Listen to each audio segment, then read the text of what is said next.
अस्सलाम वालेकुम, welcome to learners academy. This is Rida Bashir and जो हमारा 5th लेक्चर है उसमें भी हम हिस्टोरिकल ओवरव्यू को ही कंटिन्यू करेंगे। तो आज के लेक्चर में हम ये डिस्कस करेंगे कि जब क्लिनिकल साइकोलॉजी की फ़ील्ड इमर्ज हो गई तो उसके बाद क्लिनिकल साइकोलॉजिस्ट किस तरह से रिसर्च, असेसमेंट, ट्रीटमेंट और प्रिवेंशन में इन्वॉल्व हुए थे। रिसर्च की अगर बात की जाए तो क्लिनिकल साइकोलॉजी के जो फाउंडर्स थे विटमर और उसके फेलोज़, दे वर रिसर्चर्स और उनका ये इंटरेस्ट था कि कोई ऐसी अपने रिसर्चेस के थ्रू दूसरों को वो बेनिफिट प्रोवाइड कर सकें और अपने नॉलेज के थ्रू जो साइकोपैथोलॉजी, इलनेस और हेल्थ है उसकी अंडरस्टैंडिंग को इंक्रीज़ कर सकें ताकि जो ट्रीटमेंट और प्रिवेंशन मेथड्स हैं उनको इम्प्रूव किया जा सके। अगर स्कोप देखा जाए क्लिनिकल साइकोलॉजी का तो अब डिफरेंट एरियाज़ में इस पर रिसर्चेस की जा रही हैं, जिसमें आ जाती हैं prevalence and characteristics of psychopathology, causes of psychopathology.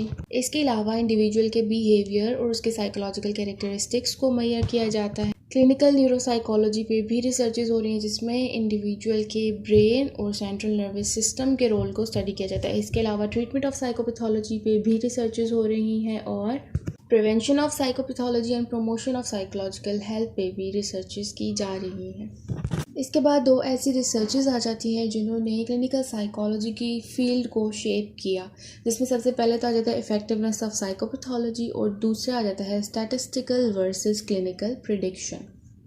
तो इफेक्टिवनेस ऑफ साइकोथेरेपी की अगर बात की जाए तो अर्ली 1950s में जो साइकोथेरेपीज़ यूज़ की जाती थी वो सब फ्राइड के साइको एनालिटिक मॉडल पे बेस करती थी और जितनी भी साइकोथेरेपीज प्रोवाइड की जाती थी वो इतनी ज़्यादा इफ़ेक्टिव नहीं होती थी, उनका इतना ज़्यादा कोई ट्रीटमेंट इफ़ेक्ट नहीं होता था। तो उसके बाद हैंस आइसेनक ने एक पेपर पब्लिश किया जिसमें उसने रिसर्च की और ये बताया कि जिन लोगों को साइकोथेरेपीज प्रोवाइड की जा रही हैं उनकी परफॉर्मेंस उन लोगों से ज़्यादा बुरी है जिनको थेरेपीज प्रोवाइड नहीं की जा रही। और उसने फिर क्लिनिकल साइकोलॉजिस्ट और मेंटल हेल्थ प्रोफेशनल्स को ये चैलेंज किया कि वो अपनी जो ट्रीटमेंट मेथड्स हैं उनको इम्प्रूव करें, उनमें इफ़ेक्टिवनेस लेके आएँ। हैंस आइजेनिक ने जो पेपर पब्लिश किया था उसके बाद से साइकोथेरेपी में बहुत ज़्यादा इम्प्रूव आया और डिफरेंट इफ़ेक्टिव ट्रीटमेंट मेथड्स भी डेवलप किए गए।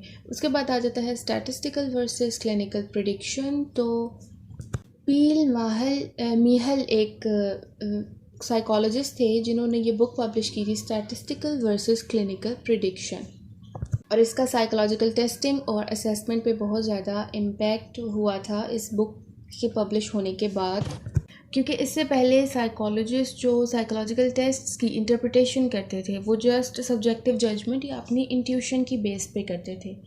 तो मीहल ने ये किया कि क्लिनिकल साइकोलॉजिस्ट को कुछ ऐसी यूनिक स्किल्स सीखें जिनके थ्रू वो इंडिविजुअल के बारे में एक्यूरेट जजमेंट कर सकें।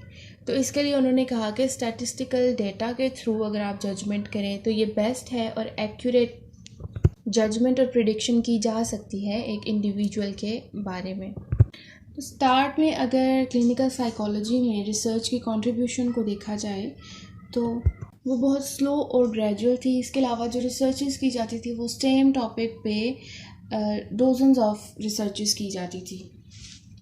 बट अब अगर देखा जाए तो डिफरेंट एरियाज़ पे रिसर्चेस की जाती हैं क्लिनिकल साइकोलॉजी में, जिसमें जो स्पेसिफिक एरियाज़ हैं उनमें आ जाते हैं role of psychological factors in the development of physical disease like cancer या हार्ट डिजीज़ में साइकोलॉजिकल फैक्टर्स का क्या रोल है। इसके अलावा साइकोथेरेपी की इफ़ेक्टिवनेस को पे भी रिसर्चेस की जाती हैं as compare to medication in treatment के मेडिकेशन का क्या इफ़ेक्ट है और साइकोथेरेपी का क्या इफ़ेक्ट है। इसके अलावा वायलेंट बिहेवियर को प्रिवेंट कैसे किया जा सकता है, इस पर भी रिसर्चेस की जाती हैं और जो सेक्सुअल हरासमेंट और रेप वगैरह के जो लॉन्ग टर्म कॉन्सिक्वेंसेस होते हैं उन पे भी रिसर्चेस की जा रही हैं।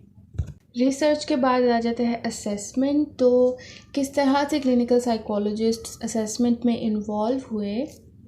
तो स्टार्ट में अगर देखा जाए तो साइकोलॉजी का कंसर्न जस्ट इंडिविजुअल के कॉग्निटिव और पर्सनैलिटी कैरेक्टरिस्टिक्स को मैयर करने के साथ था, बट 1800 में सर फ्रांसिस गैल्टन ने इंडिविजुअल डिफरेंसेस की स्टडी पे फोकस किया कि किस तरह से इंडिविजुअल डिफरेंसेस को साइकोलॉजिकल टेस्ट्स के थ्रू मुहैया किया जा सकता है। फ्रांसिस गैल्टन अपने कज़न चार्ल्स डार्विन से फैसिनेटेड थे या इन्फ्लुएंस थे, जिन्होंने नेचुरल सिलेक्शन पे काम किया था, स्पीशीज़ की नेचुरल सिलेक्शन पे काम किया था।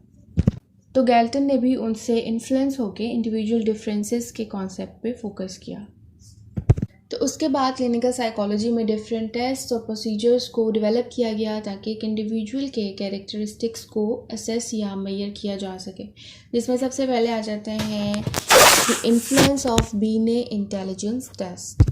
तो आल्फ्रेड बीने और थ्योडर साइमन ने ये कॉन्सेप्ट दिया कि कोई ऐसा कॉम्प्लेक्स इंटेलेक्चुअल प्रोसेस होना चाहिए जिसके थ्रू इंडिविजुअल डिफरेंसेस को स्टडी किया जा सके, जिसके रिज़ल्ट में 1905 में बीने साइमन इंटेलिजेंस स्केल बना था, जो कि 30 आइटम्स पे कंसिस्ट था। दैन 1908 में इस टेस्ट को रिवाइज करके इसके आइटम्स को इंक्रीज़ किया गया था। इसके बाद फिर से 1916 में स्केल को रिवाइज किया गया था। दैन 1917 में मिलिट्री में, आर्मी और नेवी में ओवर 1 मिलियन यंग सोल्जर्स की ज़रूरत महसूस हुई। तो फिजिशियंस को ये टास्क दिया गया कि वो उन सोल्जर्स की फ़िज़िकल एवेलुएशन करें, बट इसके साथ साथ ही ये ज़रूरत भी महसूस हुई कि उन सोल्जर्स की मेंटल और इंटेलेक्चुअल पोटेंशियल्स का भी पता चलाया जाए। तो क्योंकि ये काम फिजिशियंस तो नहीं कर सकते थे, तो इसके लिए साइकोलॉजिस्ट को बुलाया गया और उनसे फिर ये काम लिया गया। बट एट दैट टाइम जो इंटेलिजेंस टेस्ट था वो जस्ट बीने साइमन इंटेलिजेंस टेस्ट डेवलप हुआ होता, इंटेलिजेंस टेस्ट, जो कि 1 मिलियन सोल्जर्स पे अप्लाई नहीं किया जा सकता था। तो एपीए के जो प्रेसिडेंट थे रॉबर्ट यर्क्स, उन्होंने साइकोलॉजिस्ट को ये टास्क दिया कि वो कोई क्विक और एफिशिएंट इंटेलिजेंस टेस्ट डेवलप करें जो कि easily large group of individuals पे एडमिनिस्टर किया जा सके। दैन दो टेस्ट डेवलप किए गए। पहला जो था वो आर्मी अल्फ़ा टेस्ट, जो कि वर्बल स्किल्स का टेस्ट था, और दूसरा आर्मी बीटा टेस्ट, जो कि नॉन वर्बल स्किल्स को मुहैया करने के लिए डेवलप किया गया था। और इसके बाद जो साइकोलॉजिस्ट और साइकोलॉजिकल टेस्टिंग का जो स्टेटस था वो इंक्रीज़ हो गया था। दैन World War I के बाद साइकोलॉजिस्ट अपनी टेस्टिंग स्किल्स की वजह से बहुत ज़्यादा फेमस हो गए थे, और 1940 के बाद 500 साइकोलॉजिकल टेस्ट जो हैं डेवलप किए गए थे।